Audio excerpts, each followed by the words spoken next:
കൊണ്ട് ചിട്ടയുള്ള ജീവിതമാക്കുക.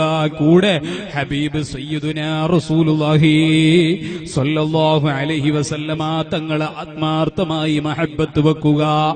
ആ ഹബീബിന്റെ പേരിൽ ധാരാളം സ്വലാത്തുകൾ ചൊല്ലുക. നാവ് കൊണ്ട് അന്യനെ കുറ്റം പറയാൻ വേണ്ടി സമയം ചെലവഴിക്കുമ്പോൾ ആ സമയം മാറ്റിവെക്കേണ്ടത് സ്വലാത്തിലേക്കാണ്. എന്റെ ഉമ്മമാരെ, സഹോദരിമാരെ, നിങ്ങൾക്കും നമ്മൾക്കും ഏത് സമയത്തും ചെല്ലാൻ പറ്റുന്ന ഒരേ ഒരു അമലുണ്ടെങ്കിൽ, ഓതാൻ പറ്റുന്ന, പറയാൻ പറ്റുന്ന ഒരു അമലുണ്ടെങ്കിൽ അത് സ്വലാത്താണ് കേട്ടോ.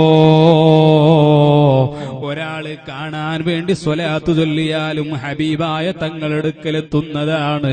ഏത് സമയത്ത്, എവിടെ വെച്ച്, ഏത് രൂപത്തിൽ, എങ്ങനെ ചൊല്ലിയാലും പ്രതിഫലം കിട്ടുന്ന ഒരു ഇബാദത്തുണ്ടെങ്കിൽ അത് സയ്യിദുനാ റസൂലുള്ളാഹി സ്വല്ലല്ലാഹു അലൈഹി വസല്ലമ തങ്ങളുടെ പേരിലുള്ള സ്വലാത്താണ്.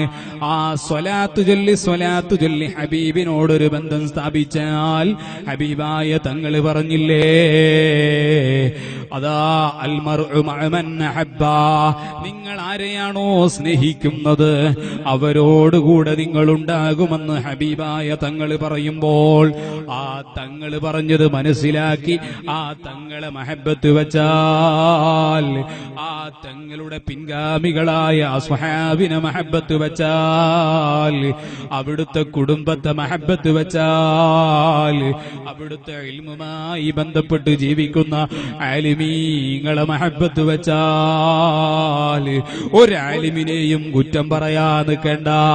ഏത് സംഘടനയിൽ പ്രവർത്തിക്കുന്ന ആലിമാകട്ടെ, സയ്യിദാകട്ടെ, ഒരാളെയും കുറ്റം പറയാൻ നാം നന്നായിട്ടില്ല എന്ന് മനസ്സിലാക്കി ഒരാളുടെ കുറ്റം നോക്കാനും അല്ലാഹു നമ്മെ ഏൽപ്പിച്ചിട്ടില്ല.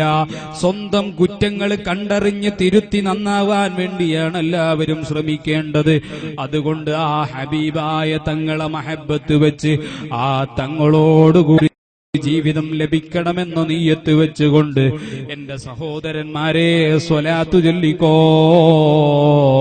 ആ ഹബീബിനോടൊരു ബന്ധം സ്ഥാപിച്ചോ, ജീവിതം ചിട്ടപ്പെടുത്തിക്കോ. എന്നാൽ അവസാനം നന്നാകുന്നതാണ്.